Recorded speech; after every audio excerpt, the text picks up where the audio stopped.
The Scream Kings are in no way responsible for any encounters with the paranormal, extraterrestrial abductions, eldritch insanity, hauntings, hexes, curses, demonic possessions, cryptozoological sightings, or any loss of sleep from listening to this podcast. This is the Scream Kings podcast. I'm Nathaniel Darkish. This is Max George. And I'm NJ Gallegos. Real podcasts have a highly developed sense of smell. A real podcast could smell you across the street on a pitch black night. Ooh. But this begs the question, what does a podcast smell like? Oh. Mountain Dew. Yeah. Flat Mountain Dew and whatever like the foam is on a pop filter. I was going to say a new book and coffee, but you two... Okay. We're just a little bit more realistic with it. You're just classy. You're classy. We are not classy. That's right, bitches. But someone who is classy is our guest. Yes, Scream Kingdom. That's what I've decided to call our fans. It's new. I thought of it on my commute today at work. We have a wonderful, wonderful author on the show tonight. It is Anastasia Garcia. Welcome. Hi. Hello. Thank you for having me on. We are pleased to have you. I am so excited to talk to you because I feel like your book, Ghastly Tales, is really the goosebumps of the future, perhaps? Can we go that far? That is huge praise. Thank you. I loved it. I read Hopefully the whole thing. Makes a tenth as much money. Oh, yes. Yeah, just a 10th. Honestly, you'll be set for life with a tiny fraction of it. It was a delight to read. I took it up camping with me, and we read it up kind of around the campfire and whatnot, and it was a delight. So thank you. That is so wonderful. Thank you so much. Should we just dive into it? Is there any business we need to take care of? And Nathaniel? I don't think so. Let's go. Let's do it. So, Anastasia. Yes. How did you get into horror? Tell us about your spooky origin story. Yeah, so I grew up with spooky stories as a part of my just general childhood. My family was very excited to share really scary, spooky stories all the time. We had ghost stories after dinner. We had one time I met this, I saw this, I heard that, stories around a campfire. We had bedtime stories warning us away from the dark. We had La Llorona, the famous Mexican-American spooky story, warning us away from water. So just so much of my childhood was steeped in some of these scary stories. And I think my first official media image of horror was watching the It miniseries on TV when I was way too young. What was the moment that got you the most? Because for me, that damn shower scene will live in my dreams forever. I distinctly remember him standing across the little, standing across the way holding the balloons and waving very much in my mind. No, thank you. Also, scary stories after dinner? That sounds like the dream. Yeah. Family was just... We talked about Jesus. I would much prefer to have heard horror stories. Technically, that is a scary story. It's very scary. They did kill a guy in that story. That's fair. Only for a little while, though. He came back from the dead. Still a scary story. True. That's amazing. If I can ask, so Garcia Gallegos, a fellow Latina, Yes. Where are you from? Where did you grow up? Yeah, I grew up originally in South Texas, born and raised, went to school at a big Texas college, and then I ultimately moved to New York, which is where I live now, and I've been here for about a decade. So, but I always quest, just urge, have the giant feeling I need to go home. The home calls to you. So South Texas is where I'm from and where I hope to return one day. All right. I like Texas. My wife is from Austin, so big fan. So I went to college. Yep. Oh, hook 'em horns. Yes. Nerds. That's sports, Max. Don't get upset. Oh, okay. It's not the kind of balls I like to play with. Yeah, after I got shit on about the Olympics. Anyway, let's go back to Anastasia. All right. Do you mind going into kind of your author origin story? Because you are an author. Yes. So I was always a reader, a very young reader all the way through. I'm a library visitor as well. We went to the library, both my public library and then my childhood library. And I think that's where young writers are born. So I feel like everyone starts in a library.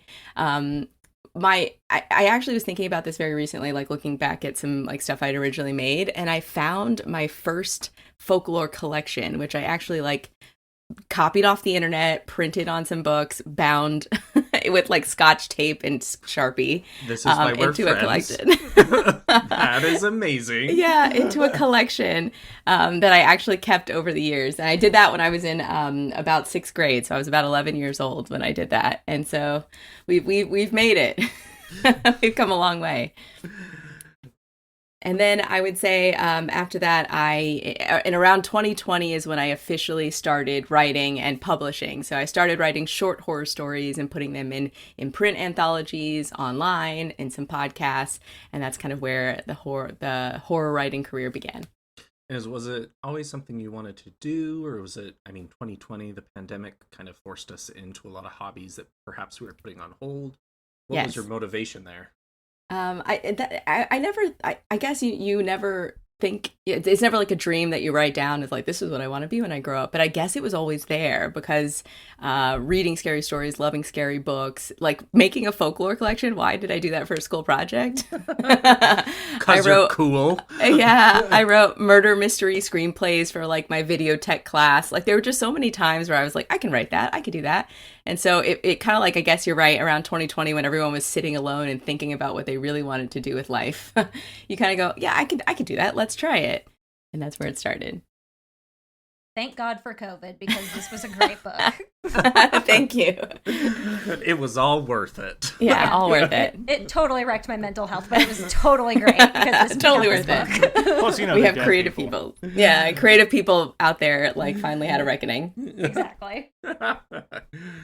Anastasia, we always ask the guests on our show 2 questions. If you could describe your favorite horror movie and the scariest horror movie, what do you think you'd say? If I could just give you a like the name of, or describe it. No, give us the whys. So yeah, name it and then why. Okay, yes. So I love, my favorite horror movie ever is The Thing from 1982. Yes. This is again why we're friends. Just the best. It's true for all the reasons that you guys have already mentioned on this podcast, but the practical effects, the isolation horror, to me, I love that all the characters were truly smart people that did very rational things, like let's burn it with fire, let's medically test each other, let's tie this guy up because he's being shady. Like all of the things that you would want them to do, they did, and they still havoc showed up at the door. And then I would also say that the scariest horror movie for me was Texas Chainsaw Massacre. I mentioned I'm from South Texas, and once I saw this movie on screen, it was honestly my grandfather's favorite movie, so I also saw this very young. Amazing. I know. So Texas Chainsaw Massacre, when I saw it, I was like, oh no, this is real horror to me. I've like been to this gas station. I've seen these people. Like I know, like the landscape looks so familiar to me. So this was the first time that like a horror movie could be real. And every other horror movie before then was just like a funny thing, a scary, spooky thing. This was like, oh, wait, you're telling me there could be murderers in my backyard? So that's why that was truly terrifying to me. I love that. Texas Chainsaw Massacre is just so delightfully disturbing in many ways. Yes. I recently read a book about Ed Gein and kind of the inspiration that he caused on everything. And yeah, that original Texas Chainsaw, there's nothing quite like it. The griminess of the film is just beautiful in a twisted, dark way. Yeah, it's definitely twisted and dark. Since you're also so steeped in the literary world, do you also have some favorite like horror books or scariest horror books that you want to mention? Yes, I definitely do. So I think there was quite a lot of I think I have two that I think I would like to recommend, and I'm sure you might have read them. One of them is called Through the Woods by Emily Carroll. It's a graphic novel. It's actually like maybe 5 or 6 short stories that she drew and wrote. Fantastic, absolutely amazing, high quality. Like, I think it only uses like 3 or 4 colors in the story, but beautiful. And it's very much for adults, not for kids. She also has a fantastic website that you can click through and actually see her illustrations in like long form, like her stories. So I highly recommend Through the Woods by Emily Carroll. And then the second one that I always love and I will always recommend is Tender is the Flesh by Agustina Bazterica. I can't tell, is that a good or like I read it and I felt it ¿Por qué no los dos? It's definitely both. It's definitely both. Yeah, I mean, for those of you just listening, it's a novella from an Argentinian speculative fiction author, and she imagines a world where there's no longer animal meat to eat, and we are forced to raise and slaughter humans for food. And you tell yourself, I could totally read a book about cannibalism. No, I you could totally do that. can't. No, you can't. And then you start this book and you're like, no, I have to close it. I have to put it down. I have to close it. I have to put it down. Just the whole book. And it's so short.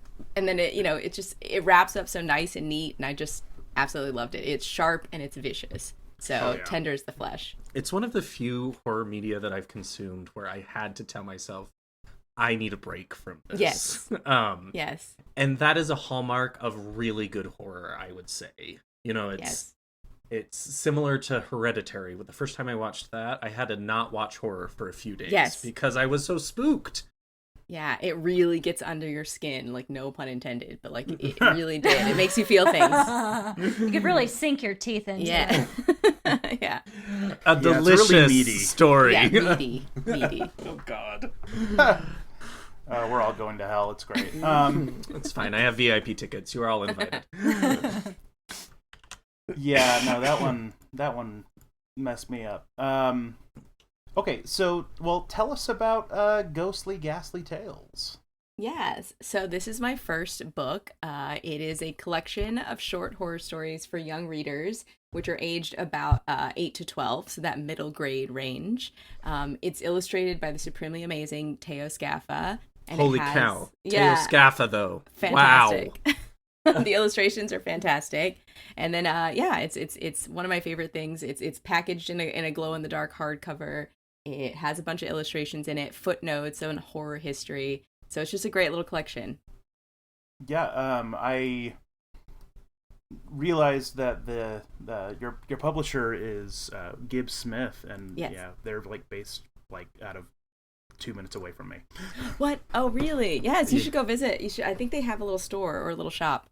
Yeah, in fact, fun side tangent. My wife told me that she was pregnant with my first child by giving me a Gibbs Smith book. One of the little it's the Edgar the Raven. Yes. Yeah, so it was adorable. So like, you know, seeing that, you know, they're kind of branching out into, you know, meatier work with this was exciting, because I'm like, ooh, like I love what they do with, you know, just like kids books, but this is, you know, a little bit older than you know, a lot of the board books that I see from them, and so this was extra exciting. Yeah, can I tell you that they actually approached me to write this book? Yeah. Wow. Yeah, so they an editor to an editor, like they essentially were like, we want to make, there's a range of like 8 to 12-year-old like middle grade kids that don't have books that are scary. I mean, and truthfully, I made this pitch too, which was the last Scary Stories to Tell in the Dark was written in like 1980s. So it is truly an older book, and there has like been very little scary collections for kids since then. So they were like, we would love to find someone who could help us build this, write it, do it, give it justice. And an editor found me and was like, could you know, I know you write for adults, but would you be willing to write for kids? And I was like, I will give it a try. And it was great. Note to self, cozy up to them. Yeah. And not to give you more praise than you need, but Anastasia, you crushed it with this book. Thank you. Thank you. I have a 9-year-old, and she adores these stories.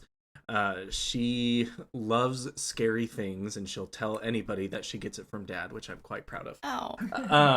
But it's such a good conglomeration of different folklore and spooky things. You're so inclusive. There are so many different demographics and races and cultures. It's brilliant. You did such a good job.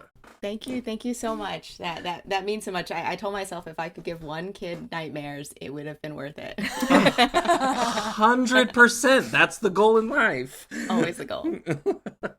Oh, thank you so much. Yeah, I mean, I'll just talk to that too, because I spent a lot of time. I wanted to make sure that every kid could see themselves in one of these stories. I tried to make them general so that you could see yourself in hopefully every story, but there might be one that speaks a little bit more to where you came from, your life, your family, your like friends, the way you surround yourself, the way you, like trying to put yourself in a mindset of any kid that could be out there. And I will also give a special shout out to my editor, Audra Figgins, who helped me really like make sure that every single thing was considered to making every word, every sentence like as inclusive as possible and as applicable to as many kids as possible. So she did a great job. Just like I absolutely love what she did with each little line. Well, bravo. So you mentioned that you kind of collected lore stories in your youth. Yes. Is that kind of where this inspiration came from? I mean, the publisher approached you. Kind of how did the ball get moving? Yeah, so I as I mentioned before, I wrote a lot of short fiction. So what that way that started was essentially just collecting little bits and bobs of things from my life. So dreams, ideas, retellings, favorite stories that I heard from my family, favorite stories that I'd read in pieces and collections of scary things across the world. And I kind of put them all in one place, and I would just, every now and then one of them would come to the surface and I would make it a full-length story. And I just had lots of those that existed in Google Docs on my drive. And when they approached me for the story, I was like, well, I have a lot of really scary things. Like, how do I, quote, kidify them? How do I make them for kids? And truthfully, the answer was I didn't have to do much. Like, I think kids enjoy scary things and not being treated like kids.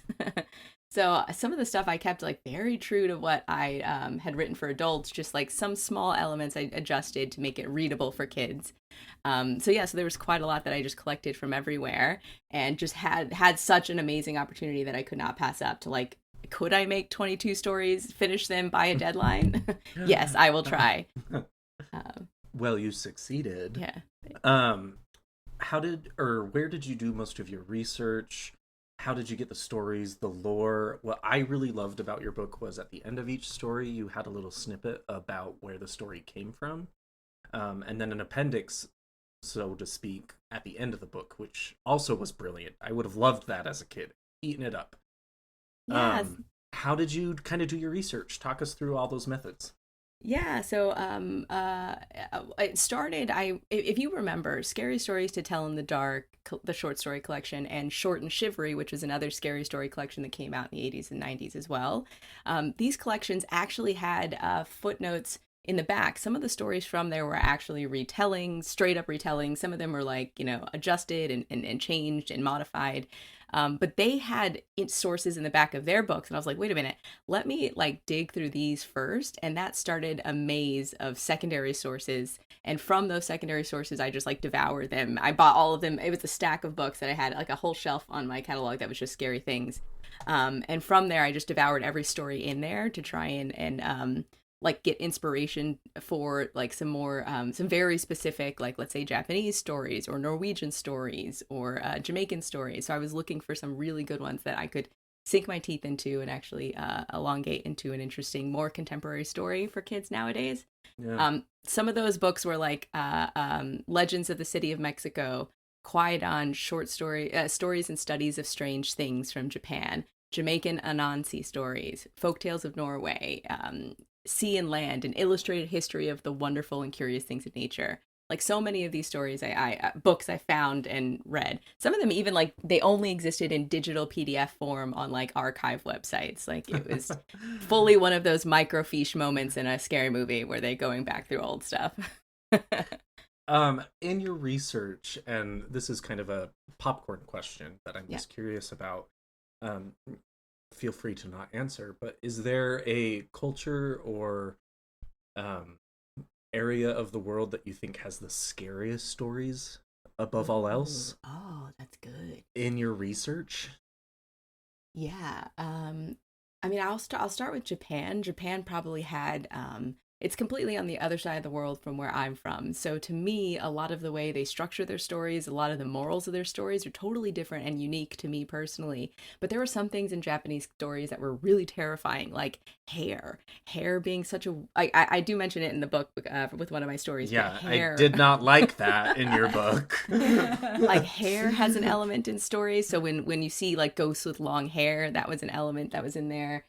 There were also there's also one of the stories, Head Full of Dreams, is based on a floating head. And I was like, well, where do they get these ideas? Where is this coming from? So to me, they had just like the craziest, most off the wall and completely unique to me stories. Maybe to others, they seem super familiar and maybe other stories would be crazy, but this was to me. That's awesome. Thank you for sharing. So a few of us have read your book. NJ, what was your favorite little short story that you'd like to talk about? Favorite? My favorite was Trapped in the Backward Place. Oh. So good. Yeah. Like, I was literally freaked out reading it. Like, it reminded me of literally being a kid again and reading Goosebumps and just scaring the crap out of myself. It was that same kind of dread. And like, now, you kind of know where the story's going, obviously, right? With the girl and her reflection copying her mannerisms and befriending her and whatnot, but it was just so good. It reminded me a lot of like Coraline, but if the Beldam won, if the other mother got what she wanted, right? It was so fun. Yeah. And a special shout out to Drums of War, because I love a Civil War surgeon covered in blood and gangrene, so. Yes. Oh my God. Coming from our ER doctor, so. I like guts, whatever. I like guts. I like blood and guts. Yeah. I'll say two things on that. One, Trapped in the Backward Place. I'll also thank my writing group. I'm a part of a speculative fiction writing group who read some of these stories way back when they were first like pencil drafts, basically. And in that story, I was like, should I? For me, I love ending things on not happy endings. To me, that was my favorite. I hated that as a kid when every book would end on a happy ending. Yes. Thank you. I hated it. I thought it's such a baby. It treated you like a baby. Like, oh, I'm a kid. I can deal if the bad guy wins. I can tell if a ghost wants to take the body of a child. I can deal with that. You get it. Yeah. So I put this out there, and my group loved it. They were like, I love at the end how it doesn't wrap up nice. Like it wraps up kind of dark. And so I was like, all right, you're giving me permission to do more dark elements. So I'll just tell the readers out there that, yeah, some of these stories are good and some of them are bad and some of them are happy endings and some of them are scary endings. And I feel like that's kind of life. Yeah, I love that. You don't gloss over or, make everything shiny and pretty. Like, life is not like that. Bad things happen. And this is preparing you, kids. Yeah, and kids like this. And then Drums of War, it's so funny. I marked that as a level 3 scary because of the blood and guts. I got so much feedback from people that, like, you can either stand the blood and guts and you like it and it's thrilling, or it's completely terrifying. I will never read it. So I was like, maybe I make this a 3 just in case. And then I have kids that have approached me and they've been like, that wasn't even scary at all. And those are our future ER doctors. Exactly. My favorite was Dead Visitors, but I am our resident occultist, and so the whole idea of having a sibling who's passed on and being able to communicate with them to help others was just right up my alley, and I loved it. Yes, I'm so. This is a fantastic question. I just love hearing everybody, like, which one spoke to you in what way. So I love that. Dead Visitors was so much fun because I also wrote those ghosts speaking in rhyme. I love rhyme. As a kid, I love things that rhyme. And so I loved that. I had it was hard, but it was fun to have different types of. And also I was kind of like, are we too scary here? I was like looking at my editor like, can I make a ghost hang from the ceiling? Are we cool with that? Yeah, when I got to that point, I was like, oh, Anastasia's going for it, but I'm into it. I also really, really loved, I can't think of was it Stitches and Pinpricks about the 2 girls at the orphanage? Yes, and the doll. That one was also deeply, I didn't like that one, but like in a fun way. I don't like dolls. Dolls creep me out, so that one was great. Good. Also, one more figure in film, just because I love a good ghost on camera moment. Yes, it felt like we'd be remiss if we didn't talk about ghost photography or orbs and lights and things. For sure. What were some of your favorites? So one of my favorites was, I think, probably my most favorite was Something's Wrong with Mother. This is a story where a girl is misbehaving, and her mom goes on a business trip and returns different, and so you don't know what's going on or why. And the reason I like this is because it kind of has two things in there. One, it's very familiar, the tale of like, don't misbehave, something bad will happen. And then I found a story, this was half based on Coraline and the Other Mother, which we mentioned here. It's one of the most terrifying things, something so familiar to you being slightly off and dangerous. It's just terrifying to me. So I love the idea. And then I was researching Coraline, the Other Mother, and that's how I found this story, the Pearl Drum, which is a story from English folktale. It was a short story written over 100 years ago, about two kids who misbehave, and their mom essentially comes back or leaves them behind, and they get a new mother who is evil and dark and a monster. And I was like, wait a minute, they told this story 100 years ago? Like, wow. And so kids back then could deal with it. So I was like, kids today can deal with it too. But that one was one of my favorites. Like, every line was extremely considered. I mean, every line in the book was considered, but I just went back over and over and over with a red pen on this one to make it feel like as perfect as I could. Well, that story too is so common through like fae folklore, right? The changeling, a child is replaced with a fae creature, but what if we turn it on its head and your parent is replaced? It's just, it's perfect for eerie. A guy like me. Yeah, eerie.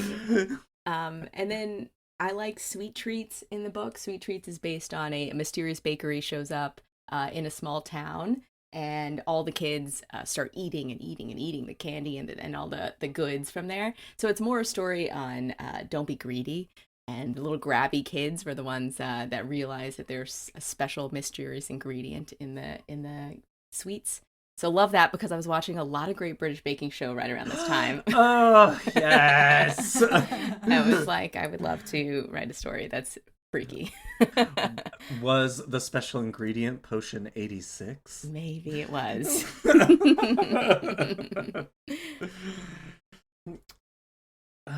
So we have mentioned the art in the book, which is just so stunning. The glow in the dark is a beautiful touch.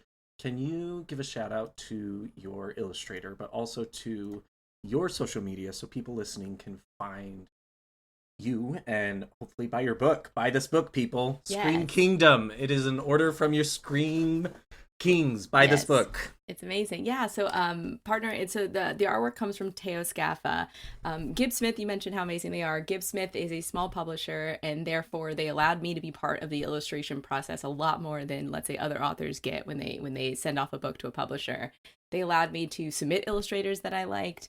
Some were a little too adult for the book. They were like, we need a kids illustrator. We need it to be a little bit more friendly for kids and shelf friendly. And I was like, okay. So they sent me a bunch of children's illustrators, and I was going through their portfolios, and Teo was different because the beginning of his portfolio is like cute kid things. And then like slowly in the back of his portfolio, he had monsters with teeth, red-eyed floating creatures, found footage monsters in the woods. And I was like, this is the guy. This is the one I want. Love it. To me, he was like, I draw horror for real, and this is my day job, is making things for kids. So I was like, let's make these two things a reality.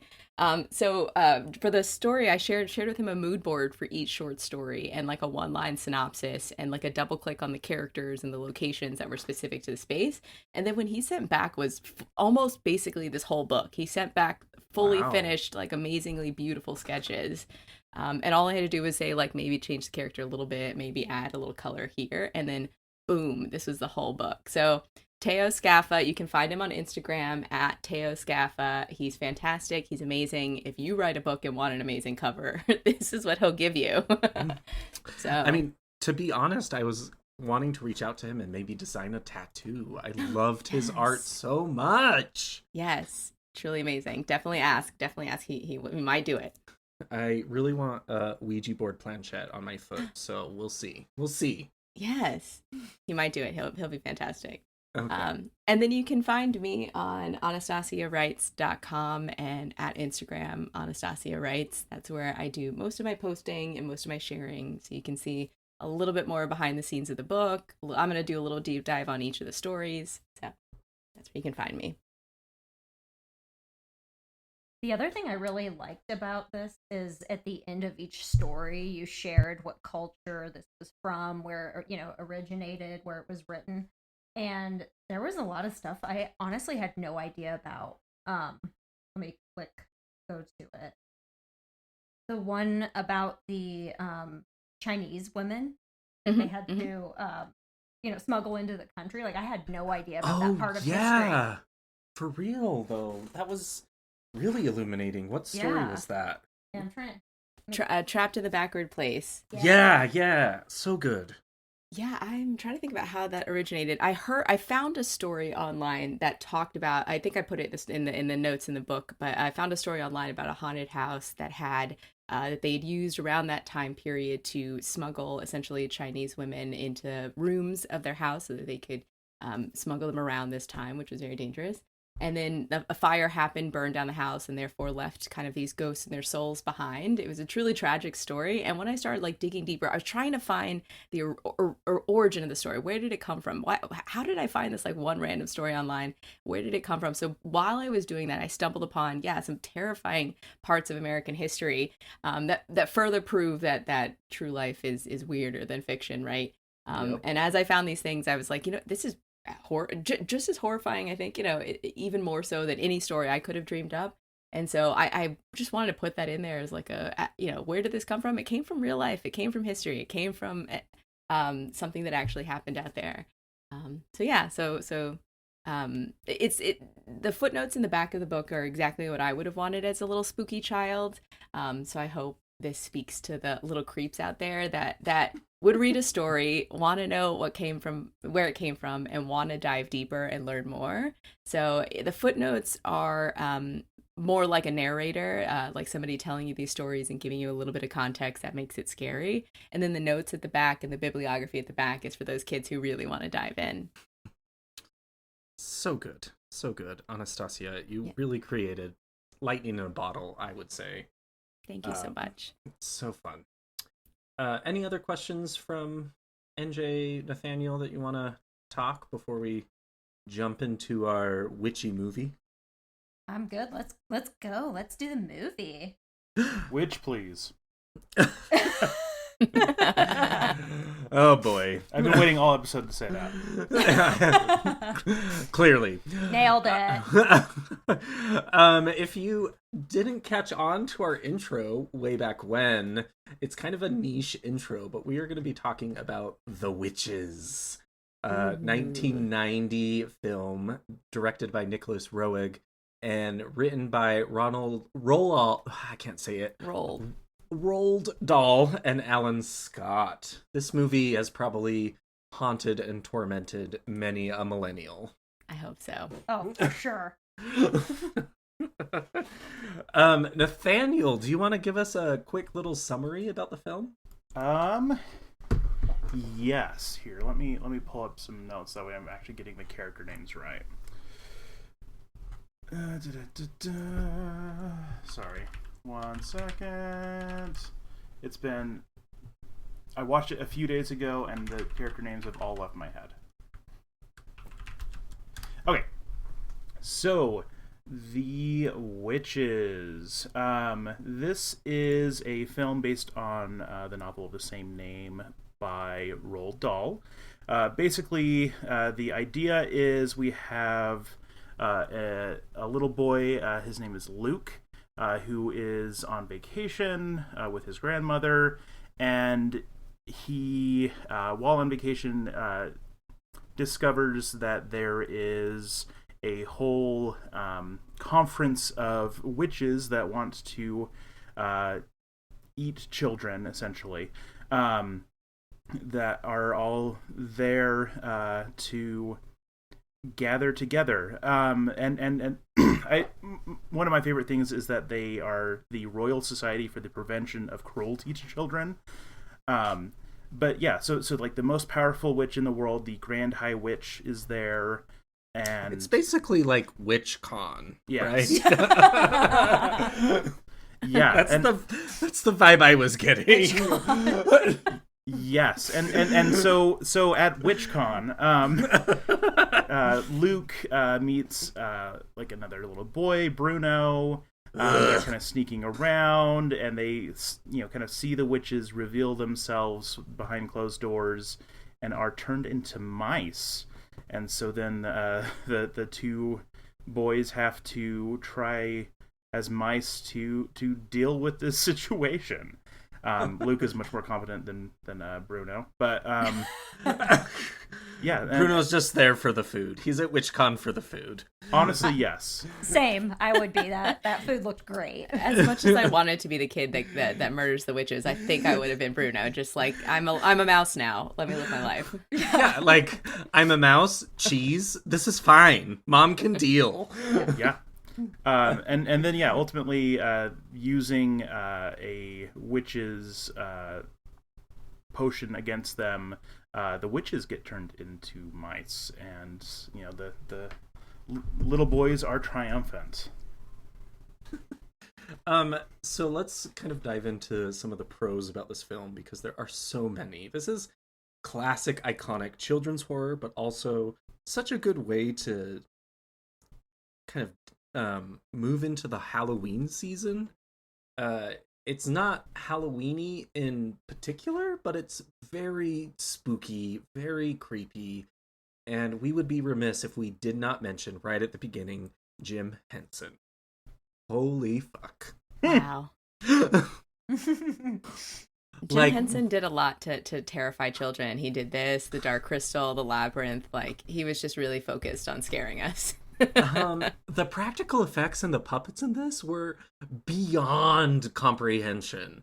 There's the classic big moment reveal where the Grand High Witch peels off her face. Fantastic. And her nose grows, and everyone's peeling off their hair and scratching at their scabs, and it was fantastic. It was great. And then... Also, though, why does WitchCon not provide like a dental plan or something? Because these people's teeth were terrible. I mean, I get it's England, but like, come on. That's what the dental plan provides. Yeah, it's sharper teeth. It's WitchCon, NJ. It's not NormieCon. Come on. Well, you know what was funny? In preparation for this, I watched this movie, I watched the remake, and then I also listened to the audiobook of the book. And the audiobook actually mentions that the witches are not humans. They're not human witches. They're essentially like monsters that are in the shape of women. And I was like, that's terrifying. Why was that not more clear? Because you're right, like otherwise it's just like ugly women, but if it's like these are monsters that are trying very hard and not quite succeeding at being human, terrifying. Yeah, that's worse for sure. And not only the witches, but the transformation of both the main characters and then the witches at the end turning into mice. Yes. Also very gross. Terrifying. And disturbing. And when they get squished, they just pop with green ooze. No, disgusting. Thank you. Like, what the fuck? I said it. It was like the body horror of this movie. Like I mean, watching it as a full-grown adult again, I was like, oh, this is terrifying. Like they're shaking and they're jerking and there's green goo coming out of things, and like the smoke and then the shaking and the screeching and the scream. Like, so much of it was terrifying. It was like everything all mixed in together. So scary. And I remember watching this. I think I had like the chicken pox or something, and so I had a fever, and I was like in a delirium kind of watching it. So like, oh no. But like it still holds up as an adult. I was like, wow, that was really actually pretty fucked up. I mean, my God. And you're panicking with them. You're hearing them. Yeah, you're hearing them freak out and their body crunch and things. And you're like, oh, I can feel it. Yeah, at some points, me and my daughter, every other weekend, we have what we call floor theater, where we, sit on the floor and watch a movie. And I was like, oh, this will be perfect to watch for one of those moments. And then certain parts in the film, I was like, maybe not, because this is creeping me out. I don't know how she'll respond. It'll be good. She can handle it. She'll take it with her to therapy as an adult. That's like the fine. rest of us. Yeah, for real. Yeah, I still remember reading this book in elementary school. Like, for whatever reason, my teacher had us read this like as a class, and I remember it messing me up. Just reading the book because how upsetting all of Roald Dahl's details are. That dude could just traumatize children left and right. As I was reading the book just as you mentioned that, and it is the first chapter of it is truly fantastic. It does such a great job of like what you're reading is real. We're not talking about ghosts and spooky things. We're talking about real witches. So it really like breaks the fourth wall super quickly and makes you as a reader go, oh God, I'm reading something terrifying. This is not just a kid's book. And there's even a line in that first chapter that says, your teacher might be reading this to you. She could be a witch. Look at her. She looks like a woman, but she might be a witch. And I'm like, what? Oh my God. So you mentioned that, Nathaniel, just reading it in class, like that probably is what scared you, like the idea that it broke through to you. Yeah. That's a scary book. And that teacher that was reading it, yeah, definitely also kind of fit that vibe. Well, and the bizarre little subtle detail about their feet being like no toes, and so they were very square, rectangle. Yes. How many teachers in elementary school wore those dumb shoes in the 90s that were just like blocks? Yes. It was just perfect. Freaky. So good. I really liked the lore development too. The sweet little grandma kind of telling Luke about all of these witch facts right at the beginning, so that we didn't need a lot of exposition throughout the full film because we had all of that right at the beginning as kind of the opening of the film. I thought that was very well done. It took the idea of a witch, gave us the information, and then just kind of let it breathe, if that makes sense. Yeah, fully. I love the way that the grandmother is passing on stories as a warning to children. This feels very familiar. I feel like every kid has heard somebody tell you a story that was true, and you kind of like take it on as true fact as a child. So I loved that folklore element. And I'll just mention one of my favorite things about this movie too is the kid trapped in the painting. Yeah. That to me was such an interesting detail to add in, that they like. I loved it. It's truly unique. I've never seen it before in that way, where a witch can trap a child in a painting and they will move around the painting as if they live in there, and then they grow old with age and then disappear. Truly terrifying. Yeah, I love that line from the grandma who mentioned like she was always in a different position every day when I looked at that painting. It was like, ooh. No, real. Don't like that. Yeah. And the parents are just like, that's our haunted painting. It's fine. We'll just keep her. I mean, NJ, that's me. Let's be honest. Like, no, that's fine. You go get your coffee and just stare at the painting every day. Yeah. Angelica Houston. Everyone. Yes. Like, do we need to say more? Wow. Just icon, especially like kids horror in the 90s. Like Angelica Houston was just this powerhouse between this and Addams Family. Yeah, she's so incredibly striking as a character in movies and then on film, and then she carries with her this like statuesque presence. I don't know, she looked like a foot taller than everybody in this movie. I don't know if they did that intentionally to make her look like the grand high witch, like give her some gravitas, but she looked fantastic. And then I don't know if you noticed this detail, but when she went into her room, her dress flipped up into like a cape. And I was like, what is this costume design? Truly fantastic. And then she just wears it so well. And you believe that you believe it with your whole heart as a kid that she is a witch underneath that beautiful face. And then she like plopped that fake mask on her. Oh. And just the cinematography about it, like veering away and then coming back, and she was, delicately putting it back on. So good. Yes, so good. That was such a... I had to rewind and watch it because I wanted to see the cut where it was, and I couldn't find it, and I was like, this is magical. What did y'all also like about the film? NJ, Nathaniel, tell us more. I was a very, very big fan of how whenever Grandma had her little diabetes episode, how the doctor was a woman. I mean, it's 1990. That was such a nice touch. Yeah, it was a great touch. And I also enjoyed highly how it was very hard to figure out if Grandma's problems were secondary to, which potions or the diabetes. Oh. They never got into like what happened to her. They just mentioned it was dark and it was scary and it was the Grand High Witch who did it. And you're right. It could be just like the lingering effects of a curse. Yeah. Who knows? Nope. The Grand High Witch ruined her pancreas, everybody. Yes. That is what happened. It is one of the most common causes of diabetes. People don't know. Potion 85. I know. Yeah, that's what I learned from that Wilford Brimley ad back in the 90s. Diabetes. That's it. Another point about diversity, and I'm sure this was just for casting purposes, but there were so many men in drag at WitchCon, and it just filled me with so much joy. In 1990, these men pretending to be witches loved every minute.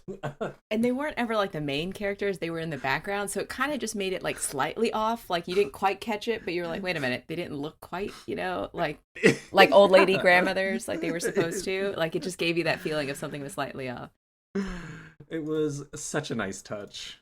I'll also add that, like, to me in this movie, what made the witches so much better than a lot of other witch movies is the witches were really scary to me. They were mean. There was no soft edges to any of them. They were evil. Like they were only out. Like their very basic goal was murder as many kids as possible. That's it. You didn't know why. You didn't know where they came from.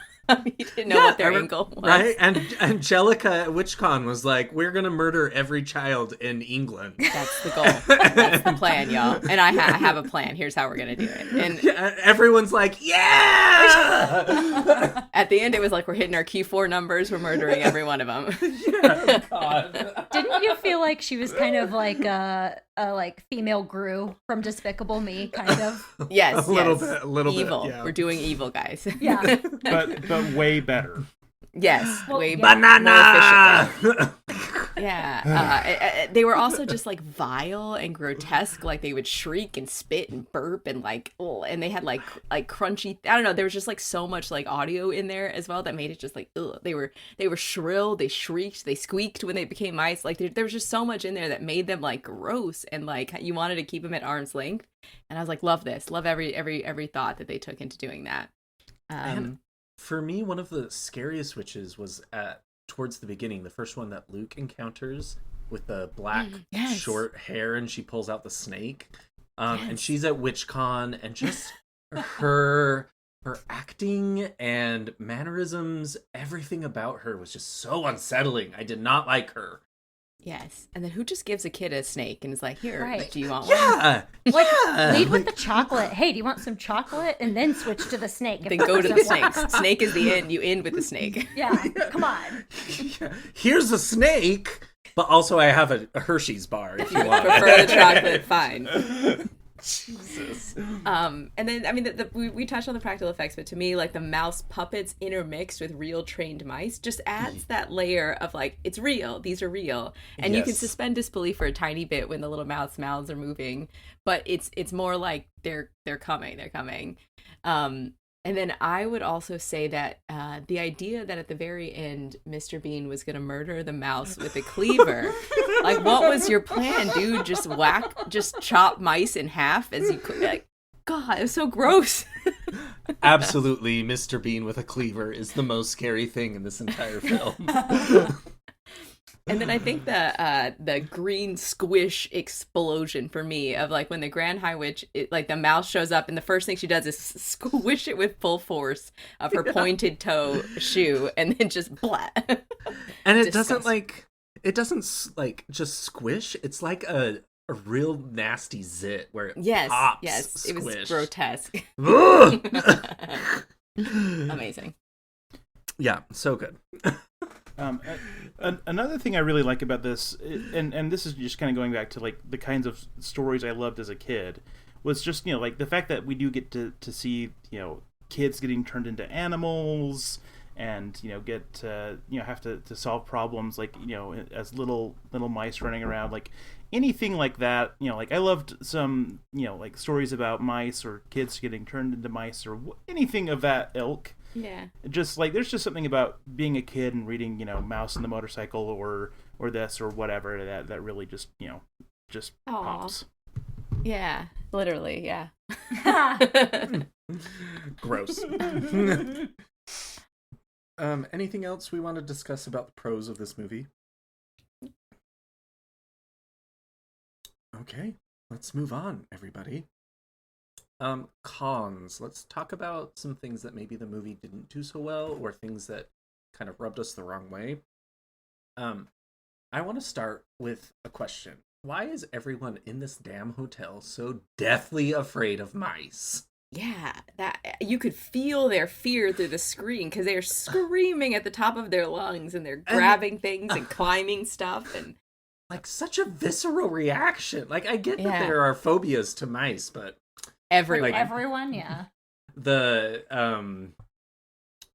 housekeeping lady and then Bruno's mom, like, ugh, too much, ladies, too much. Go to therapy. It really amped up the panic factor too of the movie because someone's screaming in every other scene. And maybe that's why it was just a lot for Max. I mean, that's just getting into I think the very kind of caricature nature of like all adults are the same thing to kids in a Roald Dahl book. They're all yes.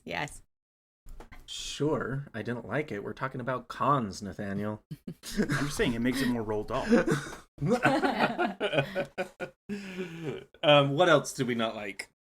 I mean, I can't bitch too much about the practical effects because I thought that they were actually quite good.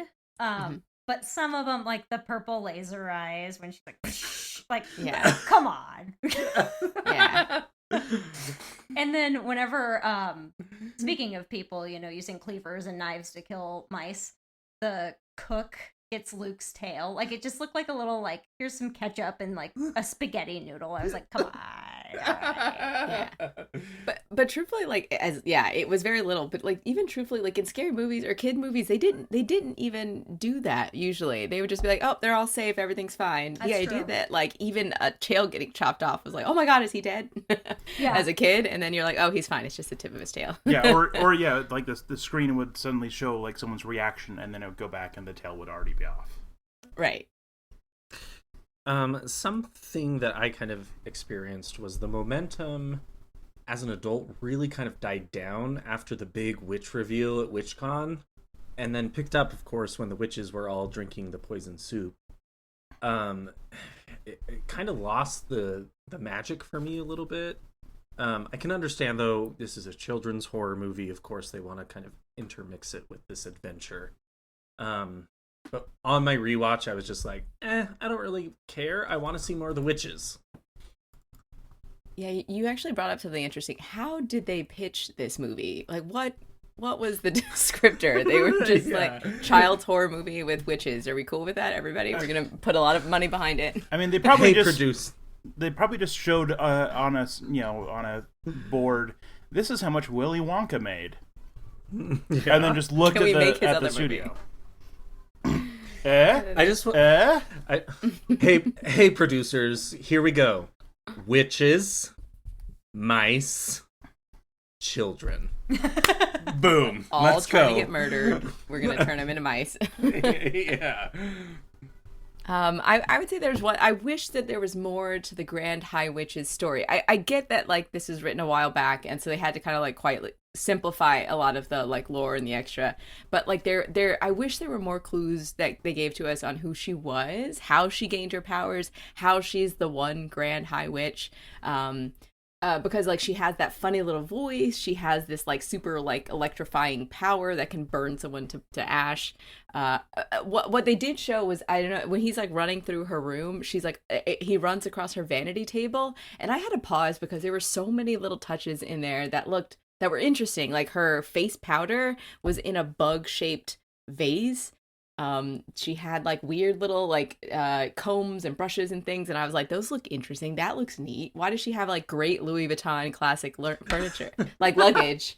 Where is she getting her little like face holders? Like there was so much to her that I wish they kind of like explored a bit more, because thinking of her as just like the supreme evil being is very one note, but I would like to know her origins. Well, and especially with the grandma's story about, talking about this supreme evil and how she's maybe had to confront her. It would have been nice to kind of get some of that backstory between the two. Yeah. Is she Baba Yaga? Is she Hecate? Right. Is she Cersei? Who is she? We don't know. How old is she? Because she looks very old. Is she Eve, maybe? Or Lilith? Ooh, Lilith, Ooh, plot twist. On that tangent, I thought that the Grand High Witch's demise felt a bit meh for being the Grand High Witch. She just gets turned into a mouse like everybody else, and then Mr. Bean chops her. I kind of wanted to see some more fight behind her, or preventing something. I don't know. She's the Grand High Witch, and she couldn't prevent her own spell from affecting her. Ooh, very true. I don't know. Just a max complaint. Yeah. I don't know if I maybe missed this, but like, why do they hate kids? Like, why? Because they're witches. But like, come on, that's boring. Like, do you want to like use their toes in a potion, or like? I always got the idea that like if you eat the kids and you get powers forever, like you add on years to your life. Like that makes sense to me. Right. Yeah. But they were just like, we hate them. We want to reach. We want to kill them all. They smell bad. They taste bad. They smell bad. Fine. I mean, fair. But like, it's a bit much. See, I just assumed that they were all like elementary school teachers, and then they're like, oh no, and then they became witches. Well, to be fair, if we look at a lot of folklore regarding witches, think of Hansel and Gretel. What is the motivation for the witch there? It's not to obtain some sort of mystical power. It's to kill the kids. She wants to eat the kids. She wants to eat them. They're good food. She's going to make food, yeah. Like this, they just want to kill them. Yeah, but do we need witches to have, like, altruistic motivations? Well, no, I just want a good reason, though. Yeah, you're right. That's what I thought about the High Witch. They were like, she's just evil, and I was like, I want to know why she's evil. And so, yeah, the witches hate kids, and you're like, but a little bit of why would help. Yeah. Like, they could just literally be like, hey, a kid ran over her, like, cat's tail. And I'd be like, all right, kill him. Let's go. Yeah, kill him. Like, come on. Let's go. All of them. Or like, hey, she really wants to perfect her kid recipes. Yes. She's writing a cookbook. I can respect that. Yeah. How to eat 40 children, or how to feed 40 children. How to feed 40 people with 40 kids. Yeah, I'm trying to remember exactly that Simpson spit, but I just whiffed it. Call 911. You're having a stroke. Are you turning into a mouse, Nathaniel? Oh, what was it? To cook man. I think that's what you're saying, right? Yeah, something like that. Yeah. The original Treehouse of Horror. I don't know. Just watch that. Yes. This is my favorite part of this episode. It's just me forgetting my Simpsons references. Exactly. Okay. Also, I just have to say, Bruno's parents are the worst kind of parents. I hated them. Awful. Ugh. Dude, I was looking at the grandma like, let him eat the soup. Just let them both eat the soup. It'd be better for everybody. Right, Grammy? And why did he yell like cockaliki like 10,000 times? I was like, all right, like you need to Oh my stop. gosh. I thought the same thing. I was like, what soup is that? I'm not familiar. I had to look it up because he said it so much. It's a thing, like it's real. I just thought he was, I don't know, had too much cocaine or something. It is a soup. It is. It's like a leek and peppered chicken kind of a soup. Today I learned. The more you know. Cockaliki sounds like something different in the gay community, but that's fine. Totally different. Yeah. It's a whole category on Pornhub. I mean, you joke, but probably. And then Nathaniel, I think you wrote that. What did you think about the acting? Oh, I just think that like some of the child acting. I mean, I guess Luke was pretty good, but honestly, Bruno just kind of annoyed me. Like I wasn't convinced by a lot of his acting. Yeah, I think that was kind of a 90s thing. The child acting was like a little basic. Yeah, I just feel like this would have been so much more dynamic if like I actually liked the children a little bit more and believed them as kids a little bit more instead of just and didn't want weird, them to be mice. Yeah, robotic children. He also kind of felt robotically as the comic relief in some way. Mm-hmm. I'm glad that we have moved on from like fat jokes being comic relief. Thank you, society. I'm glad we're past that. Yeah. It just was like, he likes food. Who doesn't? I would be right there with him, nibbling on those sandwiches. So, joke's on you. Yeah, I think that, and some of this tees into like where it's more about the kid being grabby and greedy than it is like kids that are just like, oh, I love food, I would like to eat more, I'm always hungry, this is great. It's he shows up and he's like, I want my 6 candy bars, witch, give them to me. Yeah. And the witch is Very like, all fair. right, I gotta make you into a mouse now. I like how he's still like fixated on the candy. He's like, I didn't get my candy. Like, come on. He's like, I notice you're locking the doors and everybody's staring at me. Can I have my candy? Well, and then even as a mouse, when Luke finds him, he's like, yeah, they still didn't give me my candy. It's like, Bruno, you are goals in life. Let's be honest. All right. Let's rate this witchy movie. On a scale of 1 to 10, 1 being not scary at all, 10 being you'll never sleep again. What do you guys give this? 17. Oh, wait, no. 3. 3 from me. I gave it a 4, I think mostly because of the nostalgia. I watched it as a kid. It was pretty spooky as a child. As an adult, not so much. I loved the puppetry and the practical effects, but was I scared? No. Was it kind of gross? Yes. 4? Yeah, I would say 3. And that's even with the fever dream included as a child. Oh man, yeah, I gave it like a 3-4 because like it's not like terrifying to me as an adult, but like even watching it back, I was like, this was very unsettling. And then having watched it as a kid, but it does kind of like has its bright moments of levity, so it's not full on terror, but it is very scary in parts for sure. And I don't think it was trying to be full on terror, right? Yeah. So, okay, so crowns, which indicate worst movie or greatest movie on a scale 1 to 10. I gave it a 7. I think this movie holds up quite well, even in 2024. Again, like, I want to show this to my daughter because I think it's a great segue into the Halloween season. Yeah, I'm also going to go with a 7. I really anything that has, like, this much Henson kind of special effects instantly just, like, I am drawn to, so... Yeah, solid 7 for me. Like, not like life-changing, but I really like this movie, and I definitely want to show it to my kids and traumatize them. Spoken like a true teacher. Yeah. I gave it a 6. I found the body horror to be quite good, the practical effects to be very good, and honestly, I laughed out loud several times. I found this to be very humorous. Yeah, I'm right there with you on a 6. I think it's the body horror, fantastic. I think just like the simple storyline was easy to grasp, good for kids. It doesn't change through the years. It's applicable then as it is now. And then I just like truly enjoyed like this, being able to suspend disbelief even in 2024, watching a movie and being like, that's a talking mouse, or that Angelica Houston's really ripping off her face. Like that was all truly amazing, and I just love that it brought some of that movie magic back. Good pick. You did good.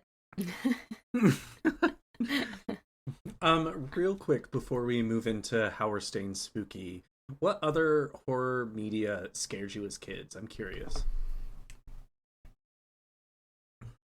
let's have our guest go first. Yeah. Let's sure. do it. Yeah. So I think this is hold on, let me start over. Scary Stories to Tell in the Dark. This is a classic, and I think it scared just as many kids when I was younger as it does today. The illustrations in there, specifically from Stephen Gamble, were truly terrifying. Like, who would have looked at Stephen Gamble's work and been like, yes, please illustrate a children's book? Yeah. Like those dumb illustrations to this day are terrifying. Ugh.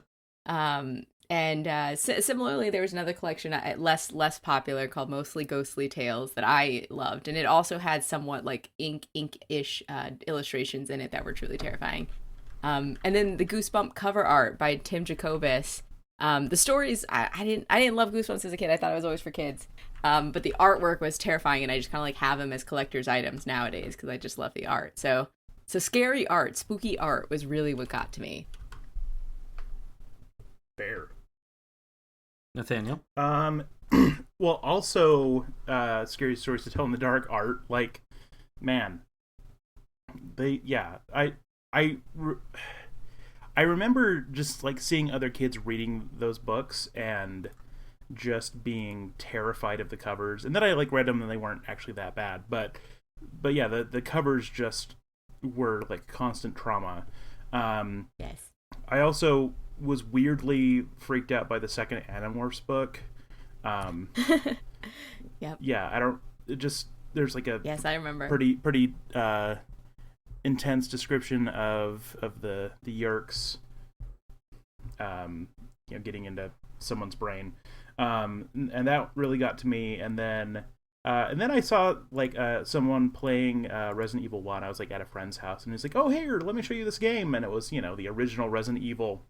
And, even though it's very blocky, pixely graphics and all of that stuff, it scared the crap out of me and gave me nightmares for many months, like full-blown night terrors for like 3+ months. So, it disturbed me. So naturally, of course, Resident Evil was the thing that got me into horror again later. You brought up you were talking about fever dreams as a kid. You brought up that I used to play House of the Dead at the arcade all the time as a kid, and that was similar, like blocky poly imagery of zombies and things, but yeah, truly terrifying video games that they made for us. Mm-hmm. Yeah, they didn't care. They did not care. For me, Goosebumps actually scared me quite a bit. The Cuckoo Clock of Doom or whatever it's called. Didn't like that one. That dumb doll. Slappy, yes. Yeah, no thank you. Pass. Unsolved Mysteries is... I was raised on that show. It also terrified me. I lived in the I had a bedroom in the basement of my parents' house, and anytime the neighbors came home, their car lights would kind of creep through the window well, and I was convinced either it was a ghost, a demon, or some serial killer ready to abduct me. Wow. And then we have an amusement park out here in Utah called Lagoon, and there is a specific ride called the Terror Ride, which is ridiculous. It is a spook alley kind of ride. But as you're walking into it, above the kind of the title of the ride, these windows creak open and there's this really lithe green woman who comes out. Scared the shit out of me as a kid. To this day, I look at her and I'm like, I don't like this. Do not like this. So we call her the Scary Lady. Original. Yeah. Original. I love that like every amusement park and every carnival had one terror ride, like haunted spooky ride. I love that. Right? Yeah, there's like two there, and it's the Terror Ride and Dracula's Castle, and they're both so corny. Okay, but they updated the Terror Ride, and it's a lot better than it used to be. Okay. NJ, how about you?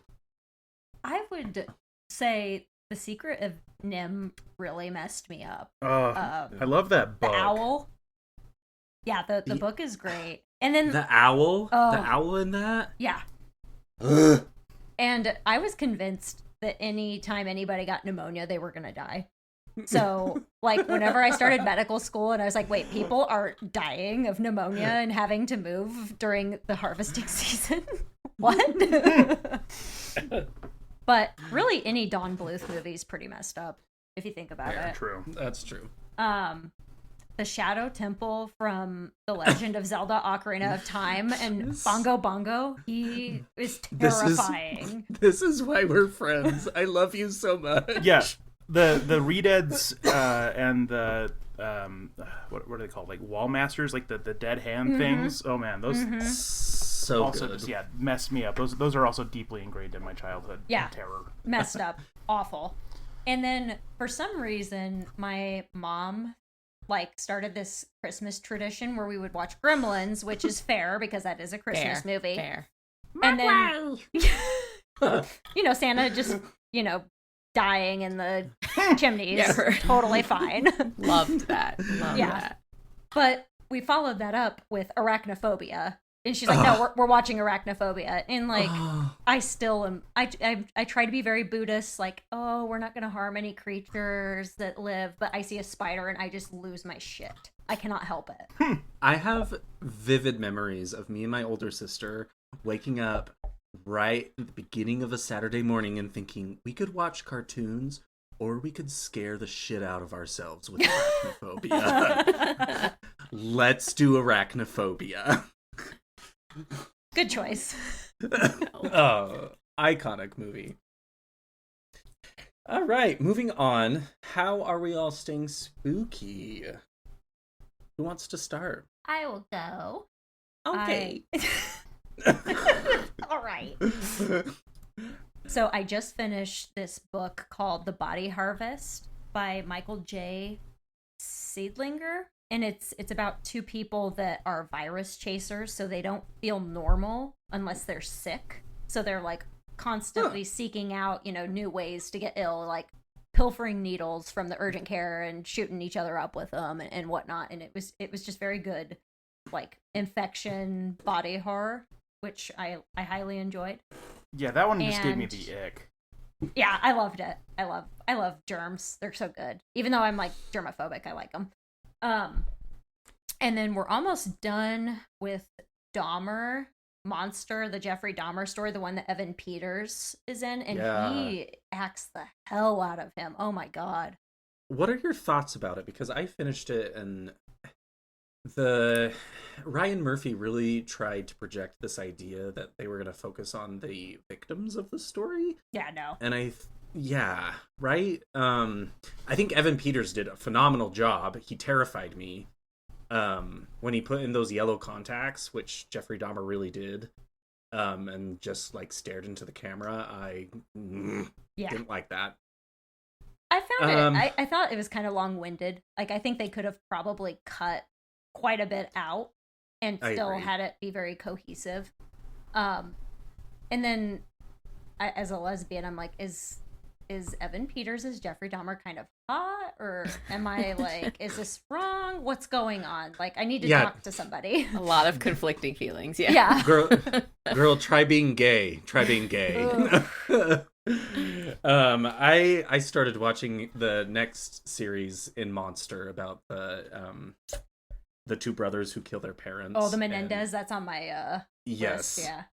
And Ryan Murphy has done a lot for queer culture when it comes to television, but he just kind of needs to lay off the whole gay vibe.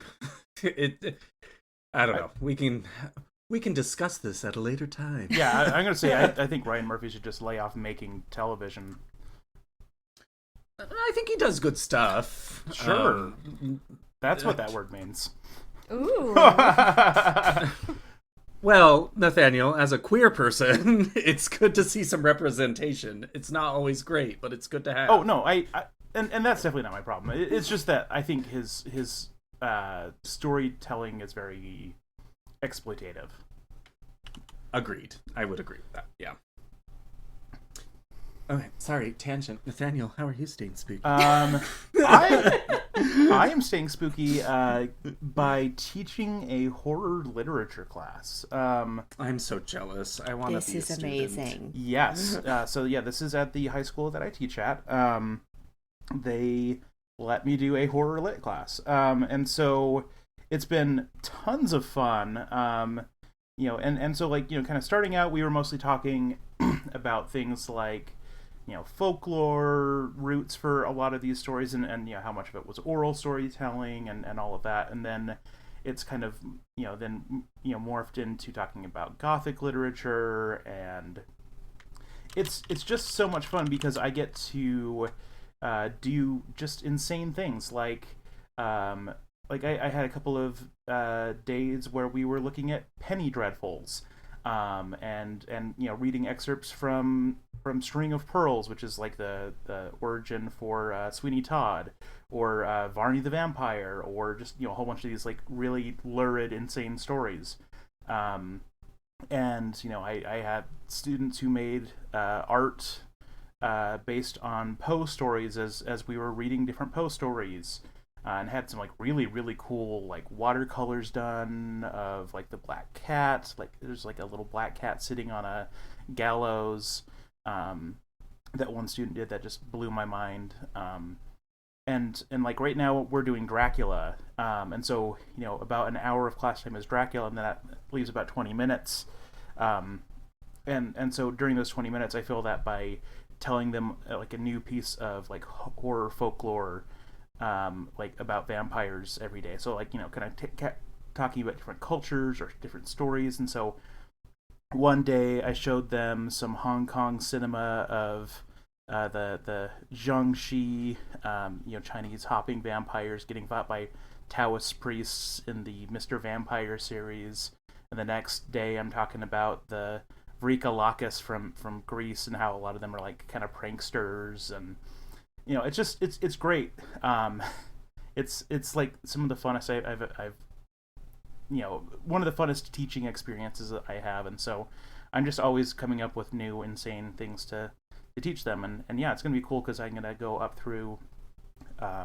We're gonna stop kind of with like Shirley Jackson and read Hill House to kind of close up the class. So. I would love to take this class. Like, can I audit in the background? Like, can you share your syllabus? Like, can I get the required reading list? Like, I need to know. No, you need to do like Never Been Kissed and do like Josie Grossi and just be like, hey, youths. Hello, youths. Anastasia, how are you staying spooky? Yes, so I am binging all of the Twilight Zone episodes. Somebody asked this question on Reddit, which was like, what is your favorite Twilight Zone monologue? And this was a mind-boggling question. Like, I just like opened my brain to being like, oh, I remember all of these like great intros too.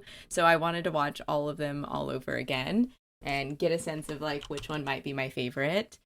So Twilight Zone episodes, getting ready for spooky season. And then when I'm writing, I can't read books that are too similar, or I just start like absorbing by osmosis people's writing style. So now that I'm finished with the book and I finished writing middle grade for a minute, I'm reading everything middle grade, and there's so much good horror out there in the world. So I'm reading a lot of good horror novels on Bigfoot, on aliens, on monsters, on hide and seek, and on like short stories. So there's a lot going on. I love middle grade, and I love horror now. So all of that. It's awesome. How are you staying spooky, Max? Mark and I went and saw Beetlejuice, which the Beetlejuice, I said it 3 times. He can come and take me, it's fine. Is one of my all-time favorite films. It's my go-to when I'm feeling sick or I just need a comfort film. And this is a superior sequel. I don't know if the rest of you have seen it. You should. They do such a good job at giving praise to the first film, but creating something new and different. And it captures the wonderful, kooky world of Beetlejuice so well. I had a delight watching this film. That's so good to hear. Sequels from old IP are always like kind of worrisome, but it's gotten a lot of good praise. Yeah. I would buy this film if that's any consolation. Wow. So And then my partner is very obsessed with Marvel and all things MCU, and so we started Agatha All Along, which is essentially a sequel to the WandaVision show that came out a few years ago. And it's so gay and so witchy, and it is consuming my soul. There are only 2 episodes out right now, but it is beautifully done. The storytelling is great, and it's going into a lot of authentic witch lore, which is beautiful and compelling, especially in like the Marvel universe, where it's always about superheroes and who's doing the right thing and who's doing the wrong thing. This kind of turns that on its head. And, well, what about these witches who are inherently evil, but what if they're doing something that's good? So, highly recommended. It's a delight. Plus, Aubrey Plaza is Aubrey Sexy. Plaza. And Catherine Hahn. Oh my god, Yeah. Catherine Hahn to me, she was always a side character in a lot of the work that she does, but she always stole the scene. And so now giving her a full-on show, I'm like so excited to watch it. And then Joe Locke from Heartstopper, which is a critically acclaimed queer TV show on Netflix, is also playing someone who is one of my favorite Marvel superheroes. I'm very convinced it is, and no one can change my mind. Wiccan. So excited to see where it goes. Yeah. And then finally, I'm hosting a witches' night on October 1st, where I'm gonna have a few friends over, and we're gonna make our own little coven and do some spells and make some poppets and voodoo dolls and kind of introduce the Halloween season. That's So so quite excited. exciting. Wow, that's so cool. Of course, you have Very to make excited for poppets. Well, duh. Yeah. Why do I live across the country? Come on. We're going to do a lot of elemental magic. We're gonna do some sigil work, some rune casting, tarot, and then kind of craft some poppets and have some fun witchy food. So Amazing. come on over. And will it end in everyone dancing under the moonlight? Like, is that how that goes? Only if we're naked. Naked is optional. Like, what is it? The being naked is optional. Totally optional. Not for Max's Witches Night. Yeah, having just taught the Crucible, that tracks. Crucible, Well, Anastasia, this has been an absolute delight. Thank you so much for reaching out and coming on our show. of course. Thank you all so much. This has really felt like sitting with folks in a basement chatting about our favorite scary things. So this has been great. Thank you. Will you let our listeners know the Scream Kingdom? I'm going to try and make that work. Where they can find you, where they can purchase your book. Yes. So I highly recommend you get Ghastly Tales from your local bookstore. You can ask them. It'll come in 3 days. You can wait, and it'll be great when it gets here. A lot of horror bookstores around the country are also carrying this. So if you have a local horror bookstore near you, please patron them and support them. You can also buy it on Amazon and Barnes & Noble, etc. But I would encourage bookstore buying. And then you can find me at anastasiawrites.com and on Instagram at anastasiawrites to see what I'm up to. Awesome. Without further ado, everyone, go buy her book and stay spooky. Stay spooky. Stay spooky. Stay spooky.